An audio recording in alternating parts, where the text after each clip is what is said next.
하나님의 은총과 평화가 여러분과 함께 하여 주시기를 기원합니다. 오늘은 사순절 8일입니다. 오늘 본문은 화목제에 대한 추가 지침을 말씀하고 있습니다. 우리가 앞서 본 것처럼 화목제는 첫 번째 의미는 언약의 하나님과 화목하게 된 것을 축하하고 감사하는 제사입니다. 그리고 두 번째는 하나님과 화목하게 된 언약 백성들이 서로 화목해 되고 그래서 친교를 나누는 제사이기도 한 것이죠.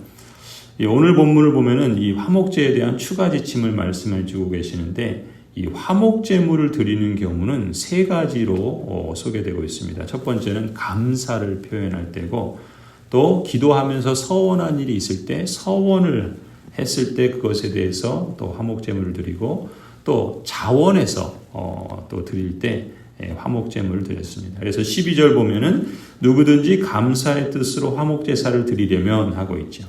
감사를 표현할 때 화목제물을 드린 거예요. 가령 하나님께서 축복해 주시거나 기도에 응답해 주셨을 때 또 반대로 어떤 위험이나 불행에 닥쳤는데 거기서 구원해 주셨을 때 감사의 뜻으로 화목제물을 드린 것을 알 수 있습니다. 또 16절을 보면은 그가 바치는 희생제물이 서약한 것을 바치는 제물이거나 라는 표현이 있어요. 그러니까 서원을 했을 때, 서약했을 때 간구한 것이 있을 때 그 간구한 것을 하나님께서 성취해 주셨는데 간구하면서 혹 어떤 서원을 한 것이 있다면 그 서원에 대해서 감사의 제물을 즉 화목제물을 드려야 했던 것입니다. 그리고 또 16절 후반부에 보면 그저 바치고 싶어서 스스로 바치는 제물이면 이런 표현이 있죠. 그러니까 자원해서 드릴 때에도 화목제물을 드렸던 거예요. 그러니까 하나님에 대한 자발적인 감사죠. 또 사랑의 표현으로 화목제물을 드렸던 것을 알 수가 있어요. 이렇게 보면은 이 모든 제사가 다 예수 그리스도를 통해서 완성되었다 그랬죠. 예수 그리스도께서 친히 화목제물이 되십니다. 그래서 우리와 하나님 사이에 막혔던 담을 열어주셨을 뿐만 아니라 또 예수 그리스도를 믿는 사람들은 서로 간에 함께 교제하고 친교의 공동체를 이루어 주셨죠.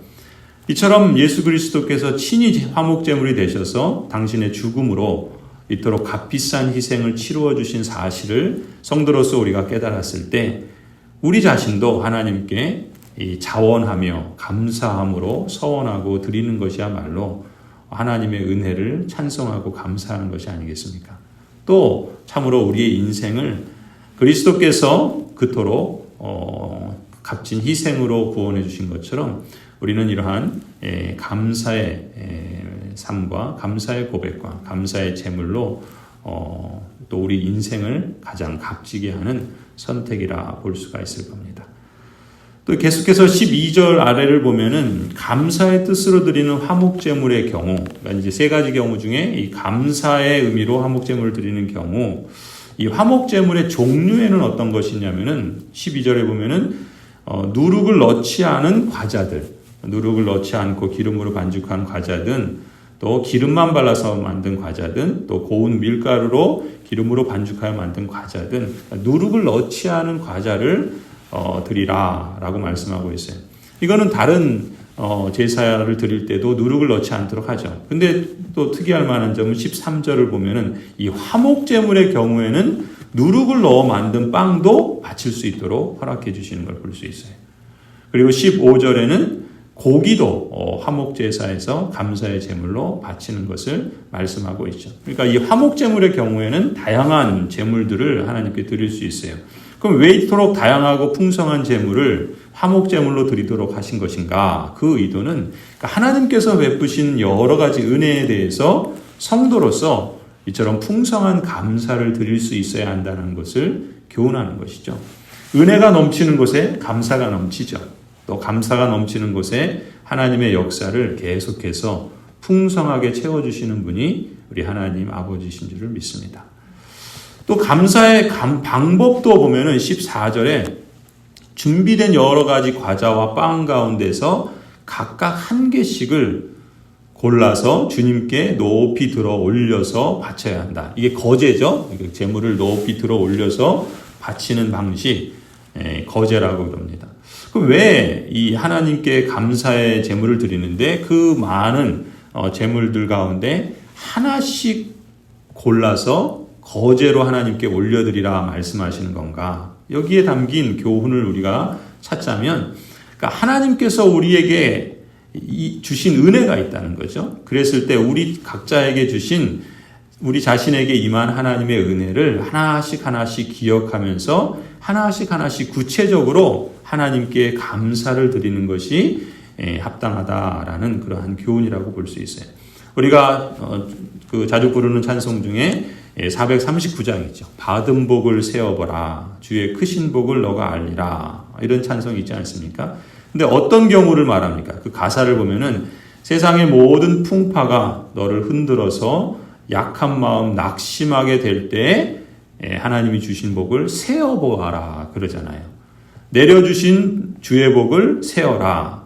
그리하면 주의 크신 복을 내가 알리라. 그렇게 우리가 찬송하지 않습니까? 또 다른 가사에 보면은 세상 권세가 너의 앞길을 막을 때 주만 믿고 낙심하지 말아라. 천사들이 너를 보호하리니 염려 없이 앞만 보고 나가라.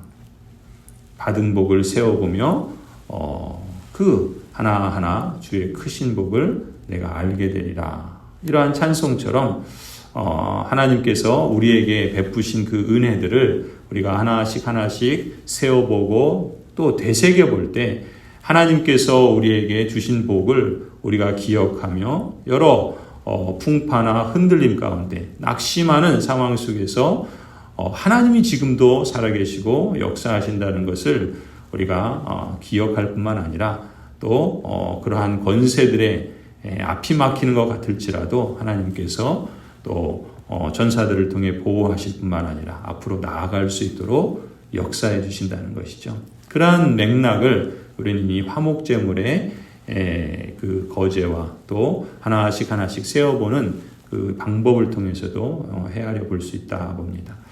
끝으로 이 화목제사는 앞서 말씀드린 것처럼 언약의 하나님과 화목하게 된 것을 축하하고 감사하는 제사라고 그랬습니다. 동시에 언약 백성들이 서로 간에 화목하고 친교를 나누는 제사를 하기도 했지요. 그래서 보면은 이 화목제물의 경우에는 이 화목제물로 사용한 것 중에서 하나님께 바친 것을 제외하면 나머지는 제사장의 몫으로 주라 그렇게 말씀하죠. 그뿐만이 아니에요. 화목제물에 드린 것 일부를 이 제사를 드린 당사자가 가져가서 자신의 가족과 함께 나누어 먹을 수 있도록 허락해 주십니다. 그리고 이 화목제물이 큰 짐승이 화목제물로 드린 짐승이 큰 경우에는 그 노비를 포함해서 그 공동체 전체, 말하자면 마을 전체가 함께 나누어 먹도록 일종의 잔치와 같은 성격의 그런 의미도 허락해 주신 것을 알 수 있어요. 이렇게 이 화목제는 교제와 또 친교, 그러니까 하나님께서 화목하게 해주신 그 백성들이 그 하나님 앞에서 감사하고 또 그것을 함께 기뻐하는 그런 의미도 있었던 것이죠. 근데 거기에도 지켜야 할 규정이 있습니다. 어떤 규정인가? 백성 중에서 화목제물을 먹는 경우에는 18절을 보면은 유통기한이 지난 화목제 고기를 먹어서는 안 돼요. 그건 하나님께서 역겨운 것이라 이렇게 말씀합니다. 그러니까 날이 지난 제물을 먹는 사람은 벌을 받게 된다라고 말씀하시죠. 그래서 구체적으로 19절에 보면은 어떤 것이든지 불결한 것에 닿은 제물고기는 부정해졌으니 먹어서는 안 되고 반드시 불에 태워야 한다 그래요.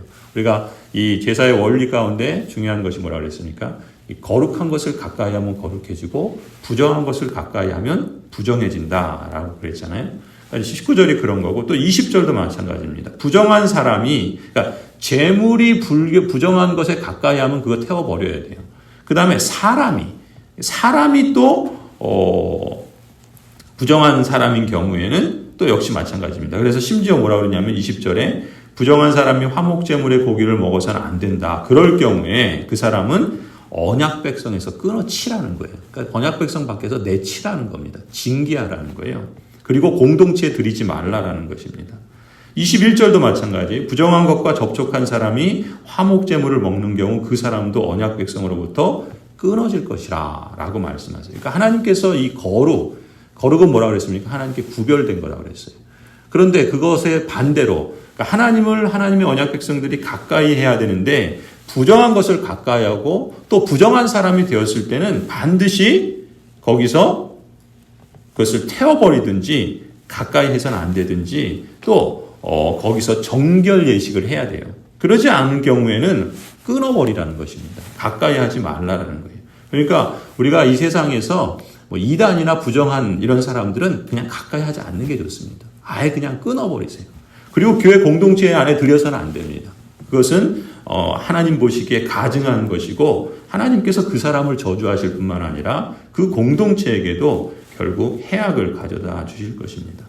22절부터 보시면은 또 추가적인 그런 말씀을 하시죠. 이 화목제물로 드리는 고기 중에 가장 귀한 부위가 뭡니까? 기름이에요. 지방입니다. 이게 고기가 지금도 그렇죠. 요즘 맛있는 고기는 뭐예요? 이렇게 무슨 뭐가 마블링이라고 그러죠. 이게 다 지방입니다. 사실 몸에 안 좋아요.